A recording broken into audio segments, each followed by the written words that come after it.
Hello everybody, my name is Dutchy, welcome to RPG Labs, and just before we get into this video, I'm not at home at the moment, so if my audio is a little bit off, that's probably why.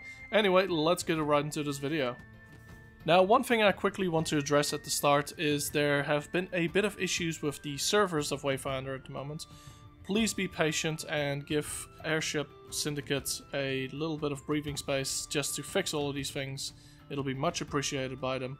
And also a little tip I want to give you guys. I've noticed that if I turned off crossplay, I'm able to get into servers a whole of a lot quicker.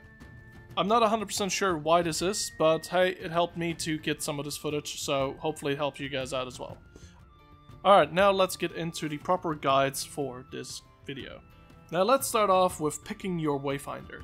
Now, the thing is with Wayfinder is that you will only be able to pick one Wayfinder and you will be stuck with that Wayfinder for quite a while until you unlock the next Wayfinder, which could be probably mid-late game. So what you really want to do, and I can't emphasize this enough, is that you need to try out the first 3 Wayfinders that you can unlock at the start. Now, sadly, you can only unlock one of these at the start, but you can actually play as all 3 of them at the tutorial area. So, if you don't do this, you might actually play Windgrave, but you've realized later on that Nis is actually your main character that you really like. So, you really need to just go out, test all 3 of them, and it's up to you which one you pick. However, make sure you do pick the one you want, because, well, you won't be able to select a new Wayfinder for a little while. Now, yes, technically you can use your Wayfinder tokens, or if you buy a certain version of the early access game, you can actually get different Wayfinders straight at the start, like Venomous for example, or Heroic Cryos, or you can just unlock any of the other Wayfinders.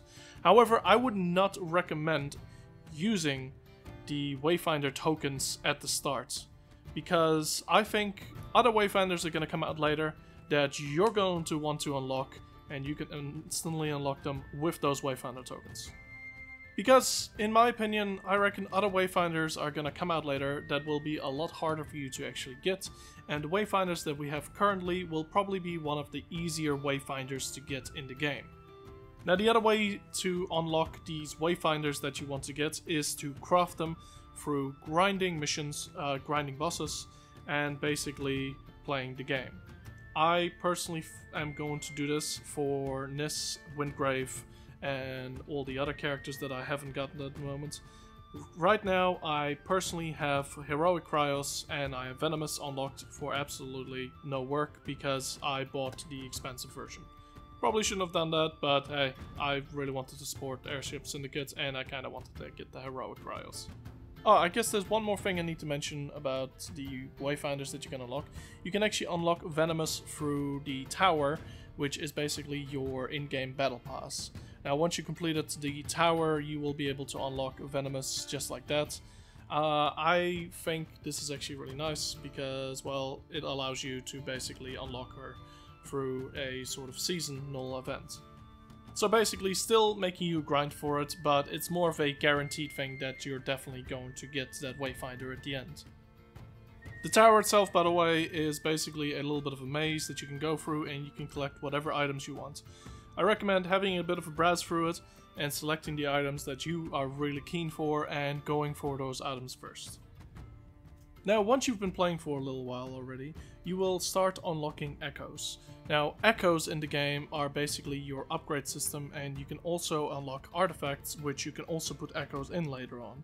At the start of the game, you will not be able to put any echoes in the artifacts that you collect, but later on you will. So basically how these 2 items work, it's basically the gear that you're wearing. So, for example, a echo can buff your critical rating, or it can buff your power of your weapon, or it can basically give you better defense stats. Now I'm quickly gonna go over the stats that you have in the game and quickly explain them. Weapon power, basically, well, it's your weapon power, so you will deal more damage with the weapon that you have. Crit power allows you to deal more damage every single time you hit a crit. Now, crit rating allows you to hit more criticals because the percentage of your critical chance will go up with the crit rating. Breaking power allows you to break that little yellow bar that you see above enemies' heads, and you also see above your own health bar. Now, once you've broken this, you can actually stagger people, or you can actually deal even more damage to them. Now, this is very important, especially against certain targets, because you will be able to stun them for a long period of time, allowing you to deal some free damage. Now, max health, this might sound a bit crazy, but it actually maximizes your health. So yeah, that's crazy, I had no idea about that. Ability power basically buffs all of your abilities, so if your ability does 100 damage and you buff your ability power, it will now do 120 damage, for example. You also have magical and physical defense, which basically buffs up your defense stats against those abilities. And we also have resilience, which is basically the defense for that little yellow bar that you have. The more resilience you have, the harder it is for people to get rid of that little yellow bar. If that little yellow bar, by the way, does go away, you will take a lot more damage from enemies. Now, obviously, like I was saying before, you can level these stats up with echoes and also with artifacts. Now, artifacts you will randomly find throughout the world when it comes to chests, or if you are defeating an enemy and they will drop something. Echoes, however, will only be dropped by enemies, and specific echoes will only be dropped by specific enemies. You will also have boss echoes, which will be a lot more powerful than your regular base enemy echoes, but I would still recommend using some of these base echoes because they will straight up just buff your stats. However, when it comes to boss echoes, they usually have a special style of effect. Now, there is actually a little bit of a point system with the echoes. Now, what I mean with that is that every echo is worth a certain amount of points. And for example, you will only have 10 points or 12 points. Now, if you put on an echo that has 12 points, you won't be able to put another echo in there even though you have a free slot available. Now, one handy way to actually make sure that you don't use too many points is to match the types of echoes to the type of slots that you have on your character. Now, for example, there is a rush type echo.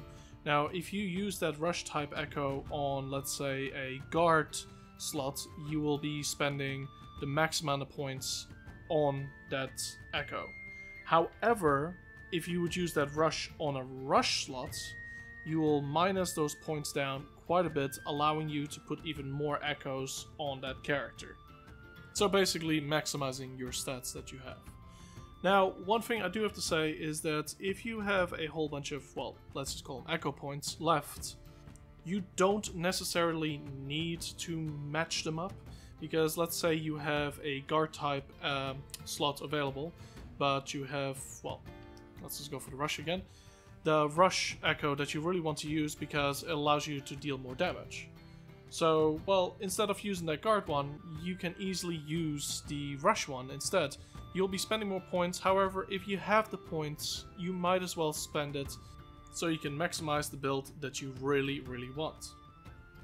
Anyway guys, hopefully you guys liked the video. If you guys did, why not subscribe, why not like, and all that kind of stuff. I'm sorry I'm gonna have to cut it a little bit short here. I was really hoping to make a bit of a longer video, but one, I just don't have the time at the moment because I'm out and about and I am sort of doing this quickly in between everything. So hopefully you guys can forgive me, but I will be back very shortly with another video on Wayfinder talking about the combat system. Alright, anyway, hopefully you guys have a good one, and bye!